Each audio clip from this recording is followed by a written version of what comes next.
अनु सुबह सुबह उठकर जाती है नहाने के लिए और नहाकर जब वापस आती है तैयार होने के लिए तो देखती है कि उसके ड्रेसिंग टेबल के मिरर में एक पिंक कलर की चीट चिपकी हुई है, जिसको देखकर वो खुश हो जाती है कि इसमें क्या है। और उस चीट को वो उठाती है पढ़ने के लिए तो लिखा रहता है कि सुबह की धूप तो रोज निकलती है, तुम्हारे चेहरे में बिखरे हुए ये नए सवेरे की बूंदें दिल को और रोशन कर देती है, ये उसमें लिखा होता है। अनु उसको पढ़ती है और शर्माने लगती है। तभी यहाँ पे देखेंगे अचानक से आर्या सर भी आ जाते हैं।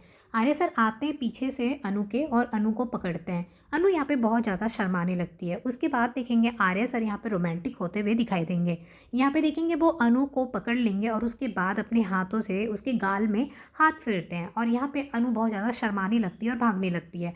फिर आर्या सर यहाँ पे अनु को हक करते हैं और उसके बाद देखेंगे वो लोग वहाँ से नीचे जाने लगते हैं, क्योंकि नीचे सब लोग तैयार होकर आ चुके होते हैं। तो ये दोनों भी सुबह सुबह तैयार होकर नीचे पहुँच जाते हैं और जैसे नीचे पहुँचते हैं तो देखते हैं कि यश भी तैयार होकर वहाँ पे आ गया है। यश वहाँ पे बहुत उदास दिख रहा होता है। उसके बाद वो देखता है कि सब लोग तैयार होकर अपने अपने काम करने के लिए ऑफिस जा रहे हैं। तभी यश सबके सामने बोलता है कि अगर मैं भी भैया के जैसा बन जाऊँगा तो क्या मीरा मैम मुझसे शादी करेगी ना। तब ये बात सुनने के बाद सब लोग यहाँ पे शॉक्ड हो जाते हैं कि ये यशवर्धन क्या बोल रहा है। गायत्री माँ को बहुत बुरा लगता है अपने बेटे के लिए। उसे लगता है कि मेरे बेटे को शादी करने का मन है मीरा से और यहाँ पे हम लोग मीरा से पूछ भी नहीं पा रहे हैं। तो यहाँ पे गायत्री माँ सबके सामने कहती कि मुझे अपने बेटे के लिए अगर मीरा से ये पूछना पड़ेगा कि वो मेरे बेटे से शादी करेगी या नहीं करेगी, मैं वो भी करने को तैयार हूँ। अब मीरा मेरे बारे में जो सोचे, अब जो जवाब दे, मुझे फ़र्क नहीं पड़ता, लेकिन एक बार तो मैं मीरा से ज़रूर पूछूंगी।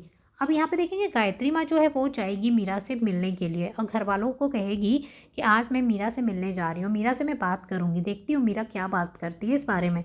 आर्य सर यहाँ पे मना करते हैं और कहते हैं कि मुझे नहीं लगता है कि मीरा शादी के लिए मानेगी और आपका दिल टूट जाएगा जब वो शादी के लिए मना कर देगी। तो यहाँ पे गायत्री माँ कहती है एक बार पूछने में क्या हर्ज है। अब यहाँ पे देखेंगे कि जो गायत्री माँ है वो जाने की तैयारियाँ करने लगती है और दूसरी तरफ देखेंगे मानसी बहुत खुश हो जाती कि जैसा हमने सोचा ना बिल्कुल वैसा ही हो रहा है। मुझे मीरा को जल्दी से बताना पड़ेगा, ये गुड न्यूज़ देना पड़ेगा कि अब गायत्री माँ उससे शादी की बात करने के लिए उसके घर आएगी। अब यहाँ पे देखेंगे अनु को ये बिल्कुल भी अच्छा नहीं लगता है, क्योंकि अनु जानती है कि मीरा कैसी है। मीरा पहले भी वो देख चुकी है, वो कैसे कैसे वो किस तरीके से सब कुछ की हुई है और ऊपर से वो आर्या सर को पसंद भी करती थी। अब वो इसी घर में उसके भाई से शादी करके आएगी, अनु को थोड़ा ठीक नहीं लगता है। अनु लेकिन यहाँ पे कुछ भी नहीं बोल पाती, क्योंकि जो गायत्री माँ है अपने बेटे को लेकर बहुत इमोशनल हो गई और किसी की बात सुनना नहीं चाहती है।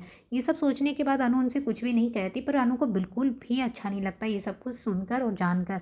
फिर भी वो कुछ भी नहीं कहती, वो सोचती ठीक है जो हो रहा भी होने देती हूँ, आगे देखती हूँ क्या करना है। अब यहाँ देखेंगे कि जो गायत्री माँ है वो अब मीरा के घर पहुँच जाएगी मीरा से बात करने के लिए। मीरा से कहेगी मैं तुमसे जो भी बात करना चाहती हूँ उसके लिए तुम प्लीज़ बुरा मत मानना, अगर तुम्हें अच्छा नहीं लगेगा मेरा बात तो तुम मना कर देना, लेकिन एक बार मेरी बात तो सुन लो, मैं तुमसे क्या बात करना चाहती हूँ। तभी वो कहती कि मेरा बेटा जो यश है ना वो तुमसे बहुत प्यार करता है और मेरा बेटा यश तुमसे शादी भी करना चाहता है, तो बस मैं इसी बारे में तुमसे पूछना चाहती थी। अगर तुम्हें शादी करने का मन नहीं है मेरे बेटे से तो कोई बात नहीं, लेकिन एक बार मैं तो तुमसे पूछना चाहती थी। थोड़ा दिखाती है कि उसे ये बात सुनकर अच्छा नहीं लग रहा है, पहले नाटक करती है, उसके बाद कहती कि अगर कोई मुझसे प्यार करता है और मुझसे शादी करना चाहता है तो मैं क्यों ना करूँ, वैसे भी मैं अकेली हूँ, मुझे आज तक कोई प्यार करने वाला ही नहीं मिला जिससे मैं शादी कर सकती। अब अगर मुझे कोई मिल रहा है, यश जैसा लड़का, इतना अच्छा लड़का, ये कितना भोला है और मुझसे शादी करना चाहता है, मुझसे प्यार करता है, सबसे बड़ी बात है, तो फिर मैं क्यों शादी ना करूं। और मीरा यहाँ पे शादी के लिए हाँ कर देती है। गायत्री माँ ये सुनकर बहुत ज़्यादा खुश हो जाती है और उसके बाद वो घर आकर बताएगी कि मीरा ने भी शादी के लिए हाँ कर दी है। ये बात अनु को बिल्कुल भी अच्छी नहीं लगेगी, अनु बहुत उदास हो जाएगी सुनकर। उसे लगेगा कि यश भैया के जैसे लड़के इतने सीधे हैं, पता नहीं मीरा मैम के साथ वो कैसे खुश रह पाएंगे। क्या मीरा मैम सच में यश भैया से प्यार करती है या बस वो ऐसे ही शादी करना चाहती है। वहीं पे आर्या सर को भी इतना अच्छा नहीं लग रहा होता, लेकिन सब कुछ जानने के बाद कि मीरा भी शादी के लिए तैयार है तो वो भी यहाँ पे मतलब खुश हो जाते हैं। अब उन्हें उतना ज़्यादा फ़र्क नहीं पड़ रहा है, लेकिन झेंडे को यहाँ पे इस बात का बहुत फ़र्क पड़ता है, क्योंकि झेंडे को लगता है कि ज़रूर कोई बहुत बड़ी बात है। जितना वो मीरा को जानते हैं, मीरा आर्या के लिए पागल है, आर्या से बहुत ज़्यादा प्यार करती है। कहीं ऐसा तो नहीं कि उस घर में जाने के लिए वो यशवर्धन को यूज़ कर रही है। यहाँ पे झेंडे को ये सब कुछ पता चलता है, उसे फील होता है कि मीरा मैडम ज़रूर ऐसा ही कर रही है। जो इंसान आर्या से इतना प्यार करता था, उनके लिए कुछ भी करने को तैयार था, वो अचानक से उसके भाई से कैसे प्यार करने लगेगी।